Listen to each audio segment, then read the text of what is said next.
Hello, guys and gals, me Mudahar, and this Epstein stuff, right? I've been talking about it for quite a fair bit, and while I haven't really talked about it as much as I was back in February, March, if you will, that's because things have kind of been put on sort of a pause, if you will. A lot of things have been happening. For instance, in the last couple days, one of the model recruiters who was introducing women to Epstein suddenly is found dead. The second person being investigated into this whole situation. So, yeah, we're going to start off a little bit strong because over time, as many people have been following, the whole Epstein situation feels like it's sort of flatlined.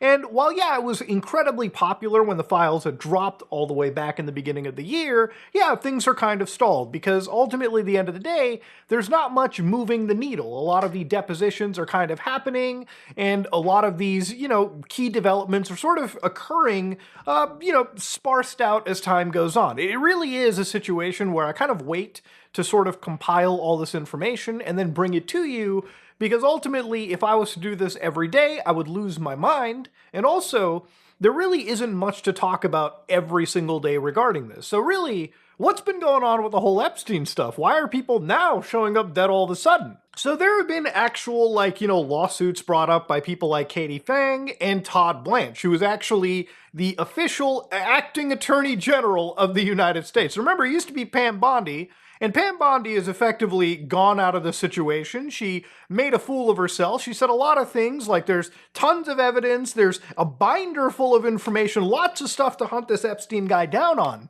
Nothing really came of it. The people who are usually supposed to be against the predators have sort of aligned with the government in trying to ignore this situation. And ultimately, even when it came to this guy, Todd Blanche, she was the one that specifically said, this is the guy that was leading the Epstein matter and the release of everything from the beginning. So the guy that effectively botched one of the largest, I could say, transparency acts is now the person running these files, right? To give you an idea, Todd Blanche is basically the attorney for the actual president. He hired him all the way back in 2023. This is a person that has a close connection with the actual president of the United States. And because of that connection, now he's the leading attorney general of the United States of America, the top cop in the country. So recently there has been actually a case, and in this case, a judge has ordered the government of the United States to basically, produce the emails bearing these numbers, EFTA. So these are obviously the naming conventions for the Epstein Files Transparency Act. So to give you an idea, let's look at some of these emails. Again, we can do this because we have the Epstein files, right? So to look up EFTA 00749-245, all you have to do is go to justice.gov/Epstein, go to the full Epstein library, throw that number in, search it, and then open up the result. So by opening up this email that the actual court listed, the email said this: from Epstein to a redacted individual on the 25th April of 2009, hope to see you, sent from my iPhone. I am in China. I will be on the U.S. second week of May. Where are you? Are you okay? I loved the torture video. Now, remember, the Epstein Files Transparency Act did allow for, again, redactions. If we look back at the law, the redactions were allowed for victims. The redactions were allowed for situations that could threaten national security. Now, is this an individual that could threaten the national security of the United States? Somebody who's asking and saying, I loved the torture video. I mean, that's insane shit to read. So let's go back and read this. EFTA 01187999. So let's read what that email is. That is from, again, the Mademoiselle Agency, who I assume is the actual agency, the modeling agency. They have a whole website that one could access. I'm sure you can pull this up with a Wayback Machine. This says, new Brazilian just arrived, sexy and cute, 19 years old. So again, you can see the attachments in this email provided as well. So again, I would like to know who are talking in this situation. So to go back, there have been other situations too, like 1901930-501. So to open this one up, thank you for a fun night. Your littlest girl was a little naughty. Sent from my iPhone. Again, who this person is, I wish I could know. Who is sending this to Jeffrey Epstein? So again, to go down the list again, 006281112, again, This was a letter from an individual to Jeffrey, so somebody is willingly sending this in 2015, when the dam has already burst. Hate letters pouring in off the Reuters piece, one of which I answered as you saw. But in a day or two, The Guardian will come out with a lengthier piece, which they try to trap me and succeed in good part. The key are the 14, 15-year-old girls. I am a pervert because I say they are now of a reproductive age. I mean, the fact that somebody writes this out in a letter, sends it over Gmail, thinking that it isn't going to get subpoenaed and released at some point is fucking insane. But the problem with this release is we don't know what kind of a sick fuck is sending this. So thankfully, the court decided you must release this information no later than July 2nd, 2026. Unfortunately, since you're watching this video on July 25th, this is unfortunately something that the government openly defied. So before they had reached July 2nd, the government had effectively responded to this and basically said that they are not going to be unredacting more of these files. So again, this is an actual response that one can read. So this is part of the response that I want to read from like Todd Blanche, which I think is fucking insanity. So they said that the court has ordered the department to produce those same emails that we just read together. The first 6 of 8 emails listed, the redacted senders, are names of victims. One of the complicating aspects of administrating the EFTA is that many communications are written by the victims without context can appear disturbing on their face. The EFTA contemplates the department may withhold or redact the segregable portions of records that contain PII of victims. So again, remember, in this list, EFTA 01930501 is the email where they say your littlest girl was a little naughty. So I have to ask in this question, is this person a victim? Are they? According to the government, it seems like they may have actually been victims. Victims eventually become complicit or engaged in reprehensible activity of communications. The government appreciates the court's recognition that redactions to protect victims' information is appropriate. The reality of it is that I understand what the government's saying. It's like, you know, this person joined the modeling aid, this person was groomed into this evil lifestyle. But now they're adults, you know, are they still technically victims, but now they're also preying on other victims? Are they repeating a cycle? Look, the reality is, I appreciate what the government's trying to say, but at the end of the day, a criminal is still a criminal. Yes, I can somewhat empathize why somebody could have become a criminal if they were groomed into it, but we don't even know that for a fact. They just brought up some bullshit reason, right? So to go down further into it, another email that they brought up was the torture email, where it was "Loved the torture video. Has been repeatedly identified by members of Congress granted access to unredacted files. Representative Massey detailed his role in the identification via X." So they bring up all of his tweets. "Given this and widespread media attention as to the purported identity of the sender of this email, information plaintiff could have readily obtained with a simple internet search, unredacting the email address would not only be inconsistent with how other private email addresses have been treated, it would serve no purpose beyond sharing that private email address." Which I think is insane that the government is saying this. Like, listen, if it was so simple that we could just Google search the individual who's asking for torture videos, why not just unredacted and leave the email out there? Because ultimately, at the end of the day, that's what people care the most about. It's not if we can Google search something, it's that the record is out there, and the record is downloadable from the actual government's, the Justice Department's website, okay? It actually slaps a name on the actual federal government website, meaning that whoever is hiding, remember there are co-conspirators. The reason why I talk about this story is that this system is not over. These women do not have justice. There are still more women right now, still in the system. More women, more men, more kids that are still being trafficked. Because ultimately, you might have stopped Jeffrey Epstein, but it's not like he was the sole person operating. The idea of calling people co-conspirators is because, yes, they work together to do something disgusting like this.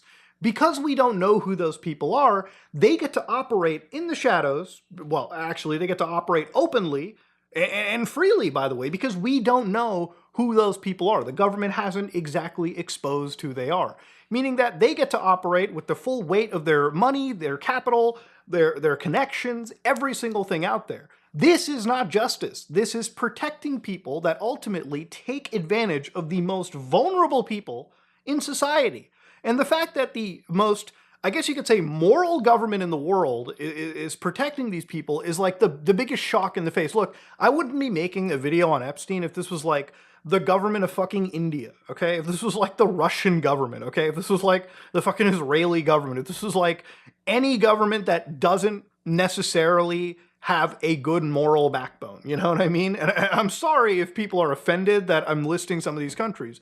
Being an Indian person myself, you can ask anyone in my family, okay, that the government back home can be very corrupt. The government back home does not listen to the wants of their people, okay? The government back home basically can do whatever the fuck they want, and that is not a good government. That's the reason why people emigrate out of those places, right? Same thing with places like Russia, right? Russia is a very corrupt country that is run by a very rich group of oligarchs. And ultimately, the end, even if you try, if you try to go up against Putin and say, I don't agree with you, he'll just fucking poison you. And that's not something that people should have ever been okay with in the United States. I think the US is the most beautiful country in the fucking world. The most beautiful idea of government, right? The ability to separate everything, have checks and balances, and make sure that nobody is above the law. Except now it seems like everybody can be above the law, or at least a few people at the top. And unfortunately, the people that usually are the ones that are trying to keep these people held down, like, hey, let's talk about a free and they're the ones that support a very corruptible government, right? It just boggles my mind. But anyways, rant aside, to go back to the Epstein situation, obviously things are getting even more violent when it comes into the clashes these survivors have when it comes to people like Todd Blanche. So when meeting with people like Blanche, for instance, they said that the meeting was demoralizing. It had absolutely nothing to do with us, just had everything to do with him checking a box so he could get a promotion into his job in the government. And of course, unfortunately, Todd Blanche treated the meeting as a mere check-the-box exercise intended to secure votes for his confirmation. He danced around his wording, repeatedly interrupted us, and could not commit to anything that would demonstrate good faith or begin to restore trust. I don't think hearing that from the people that are victims of one of the most heinous human trafficking schemes is necessarily a good thing. And ultimately, at the end of the day, if this was a serious situation, if this was treated seriously, maybe, and I mean just maybe, there would actually be some justice being treated around. I don't think, at this point, Epstein-related, any justice will be delivered from the United States of America. At this point, the only justice any human being can seek is probably outside the system. There's like a quote, I believe, I don't exactly remember it off the top of my head, but it's like, evil triumphs when good men do nothing. And thankfully in this case, it's not that there aren't good men. It's that those good men and women that are trying their fucking damnedest to fight against a broken system are actually at the same odds you and I are at, okay? For instance, Senator Warren, right, was actually bringing up the ties that banks had when it came to people like Epstein, right? Because at this point, following other trails is probably better. Figuring out how the money went is probably the smartest way to go. And so down in this case, there's been a lot of situations where people have been bringing up the actual, other cases. Like, they've been bringing up actual people to depose. The current government says stuff like this, like on Joe Rogan's podcast, literally July 15th, JD Vance showed up and he was saying this to begin with. Again, say this with all candor, we absolutely screwed up the comms of the Epstein files, like we just did. But do I think the reason we screwed up the comms is because we were trying to hide something? No. I think the reason we screwed up the comms of the Epstein files is one, Pam Bondi said, the client list is on my desk, right? Well, they had binders.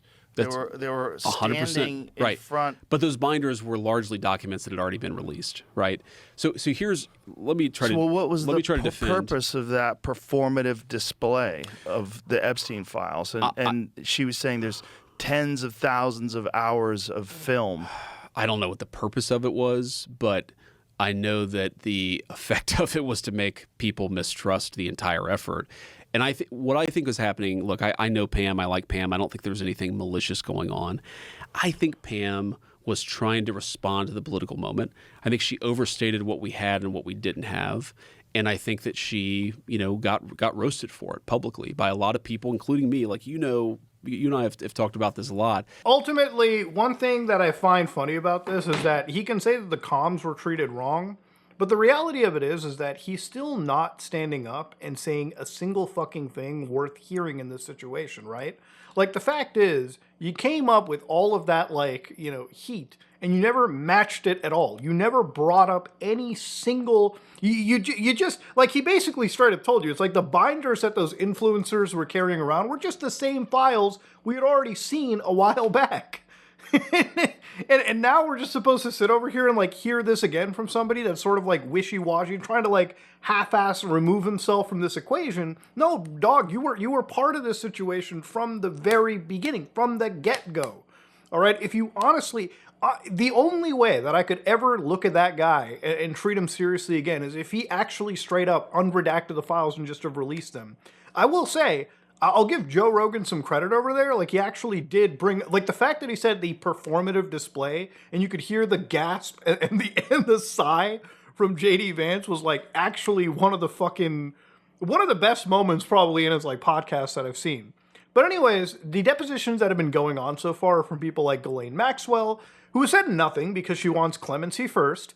And I don't know how much more clemency she wants now that she gets to stay at a place called FPC Bryan, a prison camp in the United States that some refer to as Club Fed, because it feels like a super nice place as compared to the maximum security spaces. Why somebody involved in one of the largest human trafficking schemes now gets treated like your average, shady stockbroker? That's a whole different, that's an insane situation to look at, almost unprecedented. You've got both the Clintons, which we looked at. You had Les Wexner. You had Bill Gates, who got brought in. And Bill Gates is actually an interesting situation, too, because Bill Gates kind of came across and basically told people that Epstein was apparently plotting to blackmail him about that extramarital affairs that he was having, right? So when he was trying to end his relationship, this guy comes in and apparently says he's going to use compromising information about him sleeping with other women to fuck up his marriage, which already was screwed up, I guess, to begin with, right? Again, insane stuff. Most interestingly to me is an individual known as Leon Black, who had actually walked out of his Epstein interview when he basically did not want to talk about things like confidential NDAs. I'm not here to talk about anybody who has non-disclosure agreements regarding this situation, and these NDAs are incredibly important. We want to know what he is not permitted to say. And remember, NDAs don't necessarily hold up when you're talking about criminal affairs, right? If you have an NDA working with somebody that kills someone, it's not like you're not allowed to break the non-disclosure agreement and talk about something criminal, which trafficking humans, using humans like Epstein and his network is not necessarily something that is protected by a non-disclosure agreement. So thankfully, this whole situation isn't done because he still has to do another subpoena under oath, and that is coming later on the 3rd of September. So not that far away, ladies and gentlemen. We may actually get something out of the scumbag before, GTA 6 drops, right? I hate to keep using that as a marker, but again, this is just how insane this situation has gotten, right? And again, nothing says shady than people walking out of interviews trying to be transparent about such a heinous situation. Do I have any trust on this guy? Not necessarily. Do I want to know the truth about his connection? Absolutely. Because I think that brings up more of that sheds more light onto an entire network like this in the first place, right? And you got to remember, people like Leon Black were accused of, abusing some of these victims and also participating in the human trafficking, right? There have been entire, again, harrowing accounts brought up in the Epstein files and ultimately, brought up by, again, the researchers looking into this too. So ultimately, at the end of the day, ladies and gentlemen, we just want to know the actual fucking truth, right? We want to know if people like this, people who are so powerful, billionaires that control every aspect of our life, are just doing this. And if they are, we need to be able to find a way to strip them of their prestige, strip them of their assets, and put them into jail, all right? You should not be able to do this in a civilized fucking society. So one of the most underreported parts about this whole story, at least for me, is how the actual women were kind of trafficked. And To me, that is the model agency like pipeline that was occurring. So all the way back in, I could say 2009, an individual known as Rosa Gills was an 18-year-old model that was basically, working with Epstein. And this was a girl that, claimed she was abused by Epstein. And not only was she abused, she found out, obviously down the road that this guy had like an ankle monitor. So he was doing this sick shit while he was actually serving a sentence. So to give you an idea, she was recruited backstage in a fashion show in Uzbekistan all the way in 2008 by an individual known as Jean-Luc Brunel. Now, I wish we could talk about Jean-Luc, but Jean-Luc is actually dead in this situation, right? Jean-Luc died of suicide, again, coincidentally, also in France. Now, this guy worked for an organization known as MC2 Model Management, which is an international modeling agency by Jean-Luc and given a $1 million line of credit by Jeffrey Epstein. So again, this whole investigation, this whole organization was also looked into, and their Miami operation was, as you can see, dissolved in September of 2019. Although it's still an active company just operating out of Tel Aviv, a country where Epstein was also really good friends with, their former prime minister, Ehud Barak. So just also, again, food for thought on how this stuff kind of connects, right? It's just, you would think nobody would want to even have a company like this, but I guess it's still somewhat alive in Tel Aviv. Hopefully nothing is happening untowards over there with an organization like this. It's fucking insanity. But anyways, when she was brought on, to give you an idea of how shitty these contracts were for these women, is that the contracts would have her actually owe money for the visa they would give her, like $4,000.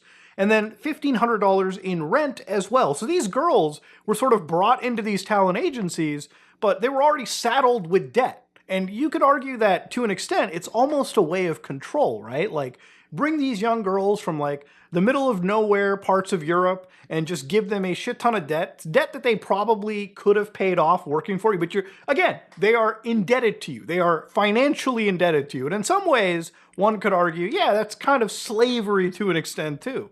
But to go down further over here, ladies and gentlemen, obviously down the road, one of the actual recruiters was Daniel Sayad. Now, Daniel Sayad was actually found dead in his home in Colognes, right? So basically, he was found dead, and this guy was already being investigated. To give you an idea, this guy was wiretapped. Law enforcement agencies were looking into him regarding the human trafficking and the criminal conspiracy. Now, during the investigation, obviously, he's dead. He was dead while being the target of telephone intercepts, special investigative techniques, things that obviously I'm sure Daniel knew that he was under the watch of, so nothing he gave would actually end up having him busted, until of course that he actually died. And again, if this guy was guilty, well, he died without actually serving any form of punishment, right? But again, it's innocent until proven guilty in our society, and whether you believe, even in a situation like this, innocent until proven guilty is better than, just being guilty and trying to prove yourself innocent. But that's a whole separate story. So this guy was found dead, and immediately I was looking into it, and I was like, there has to be something kind of about this. This is the second person in the Epstein investigation that just showed up fucking dead. But ultimately, at the end of the day, he died from a heart attack. And this heart attack framing comes from his actual lawyer. It's not anything official. Right now, as I'm talking about this, the autopsy is pending. The autopsy was requested very specially. So ultimately, at the end of the day, he's dead, undermining a pending autopsy. Now, whether something shady comes out of it, we'll have to find out. But I think it's just odd that another person that could have shed more light into the situation is now just dead.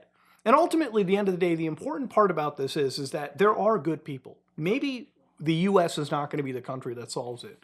But countries like France, for instance, have launched parallel investigations since these files had dropped. And those investigations are actually looking into not just the trafficking ring, but also into other aspects like the finances, right? So ultimately, at the end of the day, I think it's going to be interesting that if the US release these files, it's really going to be the French that comes in and clears it. What I find personally odd, and again, I'm not a lawyer or a police officer, but I would imagine that a country like France, that is, from my understanding, on pretty good terms with the United States, could probably request unredacted files. And the fact that these aren't being shared is a little bit weird for me to see. There's something about the current administration and blacking out all these files that I find so fucking odd. Look, at the end of the day, we want justice, right? And I've always said this since the beginning. If seeking justice and revealing the names behind something as sick as this means the entire industry collapses and things fall apart, then maybe that deserves to happen, right? There's been a lot of discussion that people like Jeffrey Epstein have apparently been foreign intelligence assets. And ultimately, at the end of the day, people have opened up FARA investigations on it.